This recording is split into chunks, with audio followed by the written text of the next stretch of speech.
আইন উপদেষ্টা অধ্যাপক ডক্টর আসিফ নজরুল বলেছেন, মডেল মেঘনা আলমের ব্যাপারে বিভিন্ন মানবাধিকার সংস্থার বক্তব্য বিশ্লেষণ করা হচ্ছে।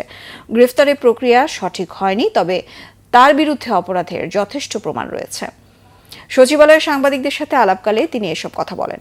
আইন উপদেষ্টা আরও বলেন, নিবর্তনমূলক আইনের ক্ষেত্রে সংস্কার কমিশনের সুপারিশ দেখা হবে।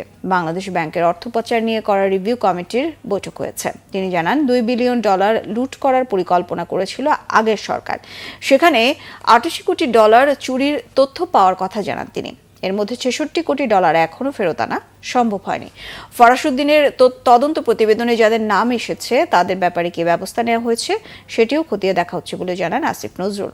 আইন উপদেষ্টা আরও জানান, গত 16 বছরে দায়ের করা 7,184টি রাজনৈতিক মামলা প্রত্যাহারের সুপারিশ করা হয়েছে। আসিয়া ধর্ষণ মামলার চার্জশিট তৈরি হয়েছে বলেও জানান। এটি জমা হলে 90 দিনের মধ্যে বিচার সম্ভব হবে।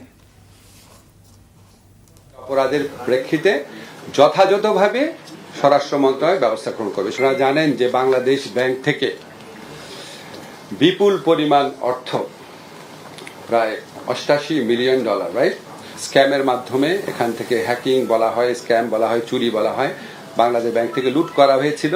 অত্যন্ত গুরুতর এবং জঘন্য একটা ফিনান্সিয়াল ক্রাইম এবং বাংলাদেশ বিরোধী অনেক বড় ষড়যন্ত্র।